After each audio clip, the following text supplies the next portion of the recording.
ಅಂತಂದ್ರೆ ಮಾವನ ಮಗಳು ಹೆಂಗಿದ್ಲು ಅನ್ನೋದಕ್ಕೆ. ಏನು ಹೆಣ್ಣಂತ ಹೆಚ್ಚೋ ಮಾವ ಬಂದು ನೋಡು ನಿನ್ನ ಮಗಳ, ಏನು ಹೆಣ್ಣಂತ ಹೆಚ್ಚೋ ಮಾವ ಬಂದು ನೋಡು ನಿನ್ನ ಮಗಳ, ನೆಮ ತಕೊಂಡು ಮಾಡ್ತಾಳೆ ಮನಿಯಾಗ ಅಷ್ಟಕ್ಕಿಷ್ಟಕ್ಕೂ ಜಗಳ, ನೆಮ ತಕೊಂಡು ಮಾಡ್ತಾಳೆ ಮನಿಯಾಗ ಅಷ್ಟಕ್ಕಿಷ್ಟಕ್ಕೂ ಜಗಳ. ಅತ್ತೆ ಮಾವನ ಭಯವಿಲ್ಲ, ಅತ್ತೆ ಮಾವನ ಭಯವಿಲ್ಲ, ಗಂಡನ ಕೆರೆ ಮಾಡೋದಿಲ್ಲ, ಒಳ್ಳೆಯ ಮಾತಿಗೆ ಬಗ್ಗಲ್ಲ, ಬೈದ್ರೆ ಮಾತೆ ಆಡುವುದಿಲ್ಲ. ಏನು ಹೆಣ್ಣಂತ ಹೆಚ್ಚೋ ಮಾವ ಬಂದು ನೋಡು ನಿನ್ನ ಮಗಳ, ಏನು ಹೆಣ್ಣಂತ ಹೆಚ್ಚೋ ಮಾವ ಬಂದು ನೋಡು ನಿನ್ನ ಮಗಳ. ಒಂದ್ಸರಿ ಹುಲಿದು ಲಗ್ನ ನಡೆದಿತ್ತಂತ್ರಿ. ಹುಲಿದು ಲಗ್ನ ನಡೆದಿತ್ತಂತ ಇಲ್ಲಿ ಸಿಕ್ಕಾಪುಡಿ ಡ್ಯಾನ್ಸ್ ಮಾಡಕತ್ತಿತ್ತಂತ್ರಿ.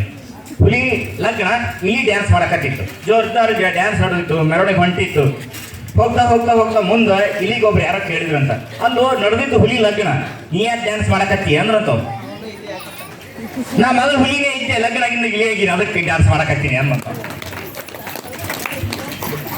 ಮದುವೆಗೆ ಮೊದಲು ಎಲ್ಲರೂ ನರೇಂದ್ರ ಮೋದಿ ಹಂಗ, ಮದುವೆಗೆ ಮೊದಲು ಎಲ್ಲರೂ ನರೇಂದ್ರ ಮೋದಿ ಹಂಗ, ಮದುವೆ ಆದ್ಮೇಲೆ ಎಲ್ಲರೂ ಮನಮೋಹನ್ ಸಿಂಗ್ ಮಾತು ಬಂದ್. ಅದಕ್ಕೆ ಹಿಂದಿ ಇಂಗ್ಲೀಷ್ ಒಳಗೆ ಒಂದು ಪದ ಗಂಡಗ ಹಜ್ಬಂಡ್ ಅಂತಾರೆ, ಗೊತ್ತಿರ್ಬೇಕು ನಿಮಗೆ. ಅದು ಇಂಗ್ಲೀಷ್ ಒಳಗಿನ ಪದ, ಆದ್ರೆ ಅದು ಇಂಗ್ಲೀಷ್ ಅದ್ರ ಮೂಲ ಅಲ್ಲದು, ಹಿಂದಿದದು. ಹಸನ ಬಂದ್, ಯಾವಾಗ ಗಂಡನ ನಗು ಬಂದ್ ಹಾಕದ ಲಗ್ನ ಆದ್ಕೊಳ್ಳೆ ಗಂಡನ ನಗು ಬಂದ್ ಹಾಕದ ಅಂತ.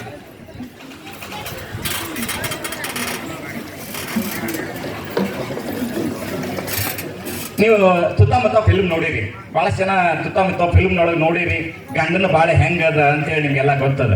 ಈ ಕಡೆ ಹೆಂಡತಿಗೂ ಹೇಳಕ್ಕಾಗಲ್ಲ, ಈ ಕಡೆ ಅವಗೂ ಹೇಳಕ್ಕಾಗಲ್ಲ. ಅಂಥ ಪರಿಸ್ಥಿತಿ ಒಳಗೆ ಇಕ್ಕಳದ ಸಿಕ್ಕೊಂಡು ಅಡಿಕೆಗಟ್ಲೆ ಆಗಿರ್ತದ ಒಂದು ಪರಿಸ್ಥಿತಿ. ಅಂಥ ಪರಿಸ್ಥಿತಿ ಒಳಗೆ ಗಂಡ ಯಾವ ಕಡೆ ಮಾಡಬೇಕು ಅಂತ ಗೊತ್ತಾಗಲ್ಲ. ಒಂದ್ಸರಿ ಹಿಂಗೆ ಆಯ್ತಂತೆ, ಅತ್ತಿ ಸೊಸೆ ಇಬ್ರು ಜೋರ್ದಾರ್ ಜಗಳ ಆಡಕತ್ತಿದ್ರು. ಏನ್ ಜಗಳ ಅವ್ರದ್ದು ಅಂದ್ರೆ, ಕೊನೆಗೆ ಏನ್ ನಿರ್ಧಾರಕ್ಕೆ ಬಂದ್ರು ಅಂದ್ರೆ, ನಾನು ಮನೆ ಬಿಟ್ಟು ಹೋಗ್ತೀನಿ, ನಾನು ಮನೆ ಬಿಟ್ಟು ಹೋಗ್ತೀನಿ. ಇಬ್ರು ಜಗಳ. ನಾನು ಮನೆ ಬಿಟ್ಟು ಹೋಗ್ತೀನಿ ಅಂತಿಕ್ಕಿ ಅವ್ವ, ನಾನು ಮನೆ ಬಿಟ್ಟು ಹೋಗ್ತೀನಿ ಅಂತ ಹೇಳ್ತಿ. ಗಂಡ ಕೇಳ್ದ ಸಾಕಾಯ್ತು, ಬಂದ, ನೀವಿಬ್ರು ಹೋಗ್ರಿ, ಬೇಕಾಗಿಲ್ಲ, ಏನ್ ಮನೆ ಕೆಲ್ಸಕ್ಕೆ ಕಮಲಾದಳಲ್ಲ ಆಕೆ ಹೋಗ್ಬೇಕಿದ್ರೆ ಸಾಕ ಅನ್ನೋ. ಮದುವೆಗೆ ಮೊದಲು ನನ್ನಾಕಿ ಚಂದ್ರಮುಖಿ, ಮದುವೆಗೆ ಮೊದಲು ನನ್ನಾಕಿ ಚಂದ್ರಮುಖಿ, ಮದುವೆಗೆ ಹೊಸತರಲ್ಲಿ ಪ್ರಾಣಸಖಿ, ಮದುವೆಗೆ ಹೊಸತರಲ್ಲಿ ಪ್ರಾಣಸಖಿ, ಮದುವೆಯಾಗಿ ಗತಿಸಿತು 10 ವರ್ಷ, ಇವತ್ತು ಸೂರ್ಪನ್ನಕ್ಕೆ. ಅಂದು ಹಿಂದಿನ ಹಾಡ ಕೇಳಿದ್ನಿ.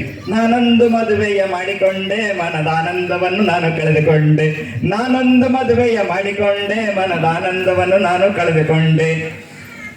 ಚೆಂಡಿಯಾದ ಹುಡುಗಿಯ ಕಟ್ಟಿಕೊಂಡೆ, ಚೆಂಡಿಯಾದ ಹುಡುಗಿಯ ಕಟ್ಟಿಕೊಂಡೆ, ಇವಳ ಗಂಡನೆಂಬ ಹೆಸರಿನಿಂದ ಕೆಟ್ಟು ಹೋದೆ, ಇವಳ ಗಂಡನೆಂಬ ಹೆಸರಿನಿಂದ ಕೆಟ್ಟು ಹೋದೆ. ಕಣ್ಣು ಮೂಗು ಮೂತಿಯೆಲ್ಲ ನಾರಿಯಂತೆ, ಕಣ್ಣು ಮೂಗು ಮೂತಿಯೆಲ್ಲ ನಾರಿಯಂತೆ, ನಡೆ ನುಡಿ ಆಟವೆಲ್ಲ ಮಾರಿಯಂತೆ, ಹೆಮ್ಮಾರಿಯಂತೆ, ಹೆಮ್ಮಾರಿಯಂತೆ. ಹಿಂಗೆ ಮದುವೆಗೆ ಮೊದಲು ಏನಿರ್ತಿತ್ತು ಅಂತಂದ್ರೆ, ನಮ್ಮಷ್ಟು ಸ್ವತಂತ್ರ ಜೀವಿಗಳು ಯಾರೂ ಇರಲಿಲ್ಲ. ನೀವು ಇನ್ನೊಂದು ಕೇಳ್ತೀರಿ, ದೇವಾಲಯದಲ್ಲಿ ದೇವರಿಗೆ ಮೊದಲು ಮಂಗಳಾರತಿ, ಆಮೇಲೆ ನೈವೇದ್ಯ. ಇದು ಮೊದಲು ನೈವೇದ್ಯ, ಆ ನಂತರ ಮಂಗಳಾರತಿ. ಮನೆಯಲ್ಲಿ ಪತಿದೇವರಿಗೆ ಮೊದಲು ಮಂಗಳಾರತಿ, ಆ ನಂತರ ನೈವೇದ್ಯ. ಮೊದಲ ಮಂಗಳಾರತಿ ಹಾಕಿದ್ರಿ ಹೆಂಡತಿ ಕೈಲೆ, ಆ ನಂತರ ಊಟ ಕೊಡ್ತಾರೆ. ಇದು ಎಲ್ಲವನ್ನ ನೆನೆಸ್ಕೊಂಡ್ರೆ ಜೀವನದೊಳಗೆ ಯಾವಾಗ ನಾವು ಖುಷಿಯಾಗಿದ್ದೀವಿ ಅಂತಂದ್ರೆ, ಮದುವೆಗೆ ನಾವು ಮೊದಲು ಭಾಳ ಖುಷಿಯಾಗಿದ್ದೀವಿ ಅಂತ ಹೇಳಕ್ ಭಾಳ ಖುಷಿ ಅನ್ಸುತ್ತೆ ನನಗೆ. ಯಾಕೋ ಆ ಅಕ್ಕ ನನಗೆ ಮಾತಾಡುವಾಗ ಹೇಳಿಲ್ಲ 10 ವರ್ಷ ಬಿಟ್ಕೊತಿದ್ದ ಅಂತ ಹೇಳಿ. ಮದುವೆನೇ ಒಲ್ಲನಾಗತ್ತೆ, ಒತ್ತಾಯ ಮಾಡಿ ಕಳಿಸಿ ನಾವು ಮದುವೆ ಮಾಡಿ, ಅದು ಗೊತ್ತಿಲ್ಲ ಅಮ್ಮಗೆ, ಅದು ನೆನಪಾಗಲ್ಲ. ಮದುವೆ ಮಾಡಿ ಒತ್ತಾಯ ಮಾಡಿ ಕಳಿಸ್ಕೊಟ್ಟಿವಿ ನಾವು, ಮದುವೆನೇ ಒಲ್ಲ ಅಂತ ಹಠ ಹಿಡಿದವಳನ್ನ ಒತ್ತಾಯ ಮಾಡಿ ಕಳಿಸಿದೀವಿ ನಾವು. ಅದು ಏನಾರ ಈ ರೀತಿಯನ್ನೇ ಅನುಭವಿಸಿದ್ವಿ ಅಂತ ಹೇಳ್ತಾ ನನ್ನ ಮಾತುಗಳನ್ನು ಮುಗಿಸ್ತೇನೆ. ದೊಡ್ಡ ಚಪ್ಪಾಳೆ ಬರಲಿ ಮೇಡಮ್. ಅವ್ರು ಹೇಳೋ ಪ್ರಕಾರ ಏನಂತಂದ್ರೆ, ಜೀವನದಲ್ಲಿ ಸಂತೋಷ